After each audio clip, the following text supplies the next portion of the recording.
Hotel सवाई Malhar family restaurant bar व banquet hall AC non AC अस्सल मराठमोळं ग्राहकांच्या पसंतीस पडलेलं मुंबई नाशिक महामार्गावरील एकमेव ठिकाण लग्न समारंभ साखरपुडा वाढदिवस सेवानिवृत्ती तसेच विविध कार्यक्रमांसाठी उत्तम ठिकाण हॉटेल सवाई मल्हार आणि सवाई बँक्वेट हॉल।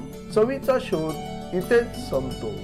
आज विजिट होता की आपण नदीला सगळ्यांनी मिळून कसं नदीला वाचवू शकू आपण त्याच्यासाठी आपल्याला काम करायचं। कारण ही नदी जी आहे ती व्हॉइसलेस नदी आपल्याला आपण म्हणतो, ज्याला बोलता येत नाही। आपण त्यांचा आवाज होऊन आपण तिला कसं सांभाळून घ्यायचं किंवा तिच्यासाठी कसं व्यवहार व्हायला पाहिजे हे आता सगळ्यांना शिकण्याची गरज आहे। आणि तिथे बघितलं की नदीला थांबून पूर्ण सांडपाणीच आपला पंपिंग होतोय पूर्ण शहापूर शहरासाठी, हे पूर्णपणे चुकीचं आहे। तर हे सगळं बदलायला पाहिजे आणि हे सर्व चुकीचा प्रकार आहे। जे काही नगर परिषदमध्ये जे काम चालू आहे सीओच्या अंडरमध्ये, हे मला पूर्णपणे म्हणजे बिलकुल माइंडलेस काम असं दिसलंय। नमस्कार, मी संजय भालेराव शहापूर गजालीत आपले स्वागत आहे।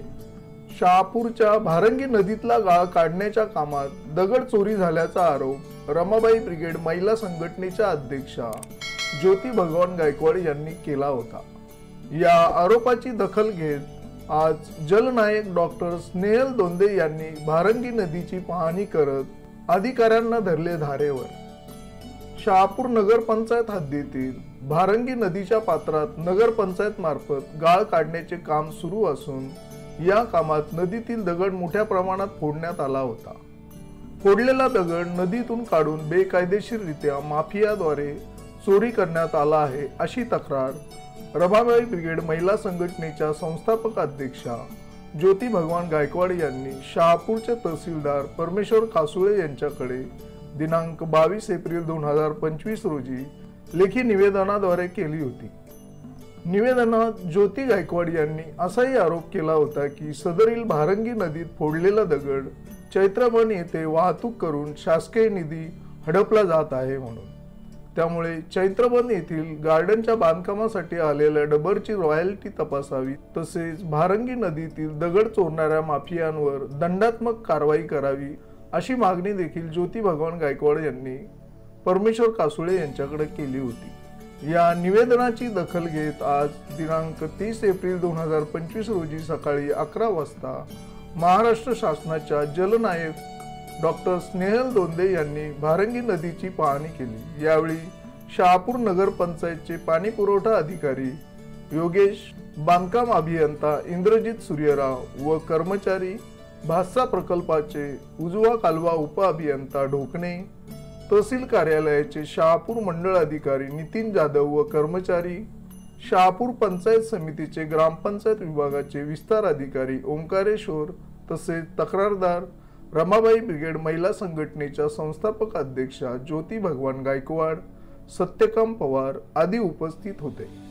यावेळी जलनायक डॉक्टर स्नेहल दोंदे यांनी भास्सा प्रकल्पाच्या शहापूर नगरपंचायत हद्दीतील उजव्या कालव्यावर बांधण्यात आलेल्या ब्रिजची पाहणी केली तसेच शहापूर नगरपंचायतच्या पाणी पुरवठा योजनेची देखील पाहणी केली व भास्सा नदी पात्रालगत असलेल्या 32 एकर या जागेची तसेच नदी पात्रालगत झालेल्या अतिक्रमणाची देखील पाहणी केली।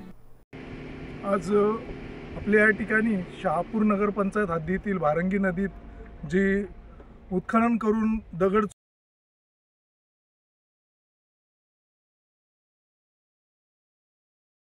दोंदे मॅडम आल्यात। मॅडम काय सांगाल, आपण काय काय पाहणी केली आज? आज मुख्यतः जो गुजराती बागला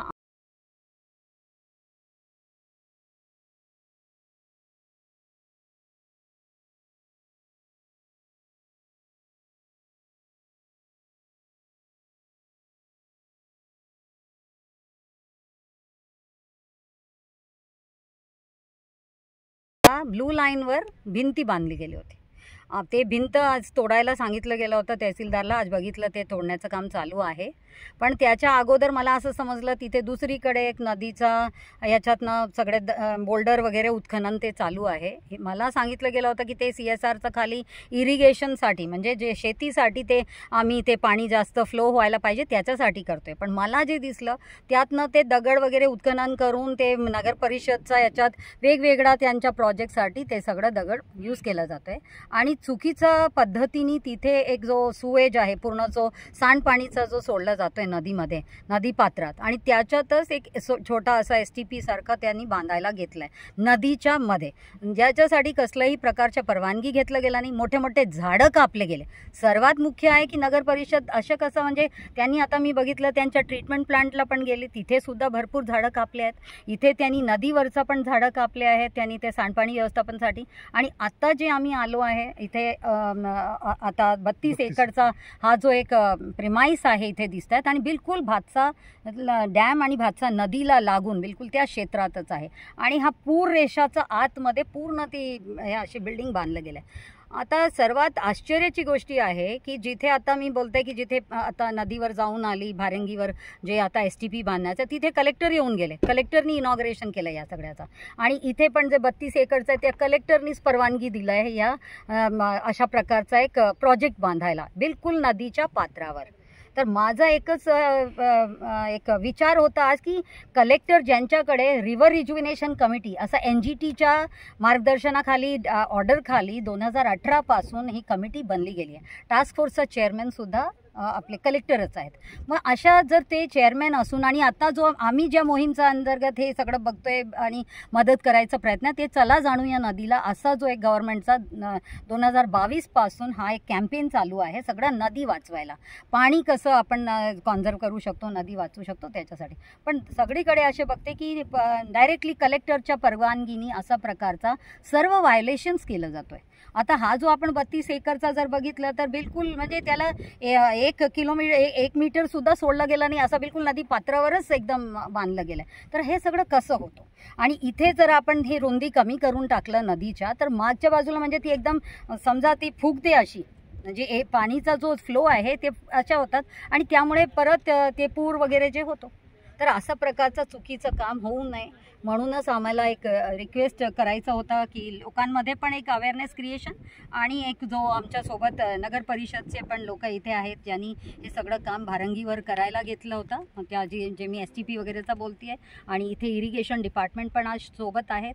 म्हणून ह्या सगळ्यांना घेऊन तहसीलदार ऑफिसचे लोक आहेत आमच्यासोबत, मंडल अधिकारी आहेत, 2 एक्सटेन्शन अधिकारी आहेत आपल्यासोबत. सगळ्यांना आणून की ह्याच्यावर कसं आपण एक प्रॉपरली जे रूलप्रमाणे नॉर्म्सप्रमाणे जे व्हायला पाहिजे त्याच्यासाठी आज हे पूर्ण आमचा आज व्हिजिट होता की आपण नदीला सगळ्यांनी मिळून कसं नदीला वाचवू शकू आपण त्याच्यासाठी आपल्याला काम करायचं. कारण ही नदी जी आहे ती व्हॉइसलेस नदी आपल्याला आपण म्हणतो ज्याला बोलता येत नाही. आपण त्यांचा आवाज होऊन आपण तिला कसं सांभाळून घ्यायचा किंवा तिच्यासाठी कसं व्यवहार व्हायला पाहिजे हे आता सगळ्यांना शिकण्याची गरज आहे. आता जे उत्खनन केलंय आणि तिथून दगड वगैरे चोरी केलेली आहे जी संपत्ती आहे ती संपत्ती चोरी केलेली आहे याच्यावर आपण नगरपंचायतीवर काय कारवाई करणार आहात का तहसीलदारांवर काय कारवाई करणार? तर याच्यासाठी ऑलरेडी आम्ही तहसीलदारशी आमचं बोलणं झालं होतं की हे जे उत्खनन होतोय आणि हे जे जात आहे कारण त्यांनी पण मला सांगितलं की 10 ट्रक तेवढा हे काढलं गेलं आणि घेऊन गेले ते आणि कुठेतरी ठेवला असं मला बोलले होते. पण आज जेव्हा मी वेगवेगळ्या ठिकाणी त्यांच्या जिथे जिथे कामं चालू आहे तिथे बघितलं की ते दगड तिथे आहे. याचा अर्थ हे उत्खनन करून तिथे वापरलं गेलं आहे. पण तिथे उत्खनन करायची गरजच नव्हती जिथून ते नदीमधून नदीपात्रामधून ते उत्खनन केलं गेलं आहे. आणि करताना पण त्यांना इरिगेशन डिपार्टमेंटला काहीतरी इंटिमेशन द्यायला पाहिजे होतं. ठीक आहे जर ते म्हणतायत की हे चांगलं कामसाठी ते सगळं केलं गेलं आहे पण त्याची एक पद्धत असते आणि मी जे बघितलं ते ज्या पद्धतीने आणि जे चांगलं कामासाठी व्हायला पाहिजे होतं तसं नाही आहे. आणि तिथे बघितलं की नदीला थांबून पूर्ण सांडपाणीच आपला पंपिंग होतोय पूर्ण शहापूर शहरसाठी. हे पूर्णपणे चुकीचं आहे. तर हे सगळं बदलायला पाहिजे. म्हणून आज तहसीलदार ऑफिसमधून 2 मंडल अधिकारी होते त्यांना पण रिपोर्ट बनवायला सांगितलं.